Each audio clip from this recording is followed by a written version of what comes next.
ابو الحسن رحمۃ اللہ تعالی علیہ حضرت معاذ ابن جبل رضی اللہ تعالیٰ عنہ کے پاس بیٹھا کرتے تھے۔ فرماتے ہیں ان سے جو پیار بڑھا تو پھر میرا مصلی سے بھی بڑھ گیا۔ تابعی ہیں، فرماتے ہیں صحابی رسول سے محبت ہوئی تو ذکر سے بھی ہو گئی، پھر درود شریف سے بھی ہو گئی، محبت ان سے بڑھی تو پھر اللہ نے مسجد کا پیار بھی بڑھا دیا۔ آپ فرماتے ہیں کہ میری ہر وقت طبیعت چاہتی تھی کہ بس اللہ اللہ کروں، بس اللہ اللہ کروں، بس نہ میں ذرا تھوڑی جان چھڑاؤں لوگوں سے، کو 10 منٹ ملے تو میں کچھ 4 نفل پڑھ لوں، میں تھوڑا سا نہ بچوں لوگوں سے، اور مجھے تسبیح ملے تو میں نہ کچھ 400-500 دفعہ استغفار پڑھوں، سبحان اللہ الحمدللہ اللہ اکبر لا حول ولا قوت الا باللہ، میں نہ تسبیحات پڑھوں۔ فرماتے ہیں کہ بچے تھے گھر میں 6-7، غربت تھی، کام ملتا کوئی نہیں تھا، اور میں کام چور نہیں تھا، کام ڈھونڈتا تھا، پر اللہ کی قدرت کے کام نہیں ملتا تھا۔ فرماتے ہیں کہ میں نے ایک دن اپنی اہلیہ سے کہا کہ آج میں پھر جاتا ہوں کام ڈھونڈنے، تو میری بیوی بڑی فرما بردار تھی، پر اس دن نہ غربت کے ہاتھوں تنگ آ کے کہنے لگی آج نانا کوئی تو چیز لے کے آیا، تو مجھ سے بچوں کی بھوک نہیں دیکھی جاتی، یہ سب روگاں دا روگ محمد جس دا نام غریبی، کنڈ بلا کے لنگ جاندے نہیں دوست یار قریبی، آج نہ کچھ لے کے آیا تو میں بچے لے کے میکے چلی جاؤں گی۔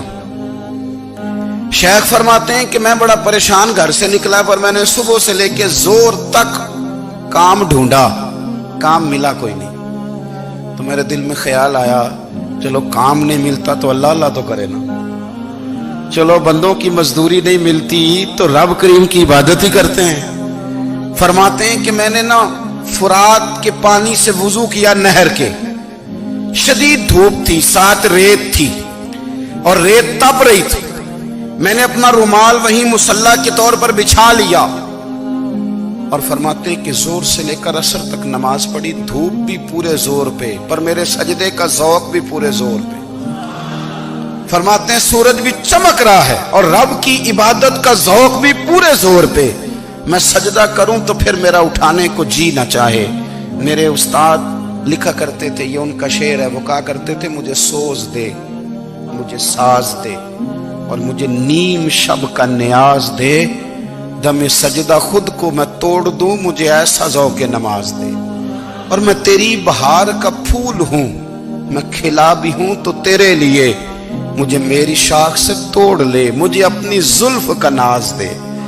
بھائی فرماتے ہیں کہ عصر تک میں نے نفل پڑھے، دل ڈھلنے لگا، عصر کی نماز پڑھی اور میں وہاں سے چلا۔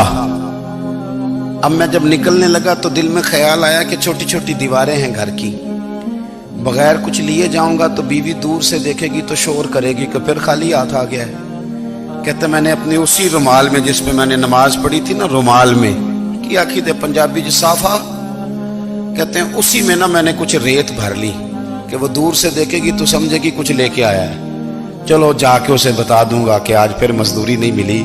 کہتے ہیں وہ ریت لے کر جب میں گھر میں گیا تو پہلے بیوی دروازے پہ کھڑی ہوتی تھی، پوچھتی تھی خالی ہاتھ آ گئے ہو؟ آج میں نے دیکھا تو ہے ہی کوئی نہیں۔ فرماتے ہیں میں اندر داخل ہوا، سلام لیے، کونے میں میں نے وہ رومال رکھ دیا اور میں نے آواز دی کہ بھلی مانس کہاں ہو؟ تو وہ کہنے لگی آپ منہ ہاتھ دھو لیں، میں روٹی لے کے آئی۔ میں نے کہا روٹی کہاں سے آ گئی؟ یہاں تو کئی دنوں کے فاقے، تو کئی دنوں کی غربت ہے، یہاں تو اس گھر میں تو فقیری ہے۔ فرماتے ہیں کہ وہ روٹی لے کے آئی، اور اس وقت کی جو موجودہ نعمتیں تھیں، سمجھ لیں سلاد اچار ہر چیز ساتھ لائی۔ میں نے کہا کہ بچے کہاں گئے؟ کہنے لگی وہ کھانا کھا کے کھیلنے گئے، آپ کھانا کھا لیں آ جاتے۔ کھانا اس نے چن دیا۔ میں نے حیرت انگیز لہجے میں ساری نعمتیں اپنے دسترخوان پہ دیکھ کر کے بیوی سے پوچھا یہ کہاں سے آیا کھانا؟ بچوں کو تو نے کہاں سے کھانا کھلایا؟ یہ سارا کچھ کیسا ہے؟ کہنے لگی پتہ نہیں آج آپ کس کریم کی مزدوری کرنے چلے گئے تھے، پتہ نہیں کس کریم کی، میرے گھر میں تو اتنی نعمتیں آئی ہیں کہ مجھ سے سنبھالی نہیں جا رہی، اتنا اناج ہے، اتنا گندم ہے، کس کریم کے دروازے آج چلے گئے تھے؟ یہ کہتے کہتے وہ اٹھی اور اٹھ کر کے کہنے لگی پہلے بڑا کچھ آیا تھا، اب کیا لے آئے ہو؟ اور جا کر کے نا اس نے وہ ریت والا رومال کھولا کہنے لگے میں تو لے کے آیا تھا ریت، تو میرے رب نے اسے بھی سونے اور ہیرے بنا دیا تھا۔ جب آپ کی توجہ اللہ کی جانب، میرے نبی پاک صلی اللہ تعالی علیہ وسلم نے فرمایا ہر چیز اپنے رب سے مانگ، ہر چیز مانگ، ہر چیز مانگ۔ یا رسول اللہ کیا کچھ؟ میرے محبوب نے فرمایا تیرے گھر میں نمک بھی ختم ہو جائے تو وہ بھی اپنے رب سے مانگا کر، تو مانگنا وہ تجھے دے گا، تو اس کی بارگاہ میں کشکول طلب دراز تو کرنا۔ اور ترمذی شریف میں عجیب لفظ ہے، رسول کائنات نے فرمایا، رب کریم فرماتا ہے جب میرا بندہ ہاتھ اٹھاتا ہے نا تو مجھے حیا آتی ہے کہ میں خالی کیسے لوٹا دوں اس کے۔ اتنے بڑے بادشاہ کی بارگاہ میں، او بھائی لوگوں سے عزتیں تلاش کرتے ہو تو وہ کیا تمہیں عزت دیں گے؟ وہ تو کل اچھا کہتے ہیں پرسوں برا کہنے لگ جاتے ہیں۔ لوگوں کے سامنے گڈ بک میں آنا چاہو گے تو وہ تو سویرے تمہارے بارے میں کچھ کہیں گے، شام کچھ اور کہیں گے۔ اپنی روحانی زندگی آباد کریں، اپنے مسلح کو وقت دیں، اور دنیا سے چھپ کر اس موبائل کو بند کر کے اور اپنے آپ سے بھی چھپ کے اور تنہا ہو کے چھپا کے سارا کچھ اپنے آنسو اپنے رب کی بارگاہ میں پیش کریں، اس کے حضور حاضری دیں۔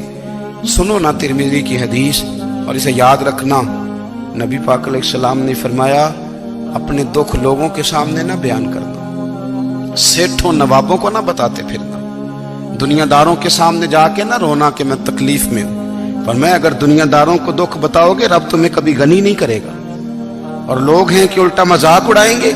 آپ کی جس سے بڑی پکی یاری ہے نا، پکی، وہ تب تک پکی ہے جب تک آپ نے 50,000 مانگا نہیں، اور جس وقت آپ نے کہہ دیا کہ میں مجبور ہوں میری مدد کر تو پھر ختم ہو گئی دوستی۔ لوگوں کی تعلقات آپ کے ساتھ تب تک ہیں جب تک آپ ان سے کوئی ضرورت وابستہ نہیں کرتے۔ کریم محبوب فرمانے لگے بندوں کے سامنے دکھ نہ بیان کرنا، اللہ تجھے کبھی غنی نہیں کرے گا۔ تو اپنے دکھ اپنے رب کو بتا، تو دعائیں مانگ، تو اس کی بارگاہ میں حاضر ہو، تو اس کے حضور عرض کر۔ فرمایا اپنے دکھ اپنے رب کو بتا، وہ جلدی کرے یا دیر سے کرے تجھے ساری دنیا سے بے نیاز کر دے گا، تجھے کسی کا محتاج نہیں رہنے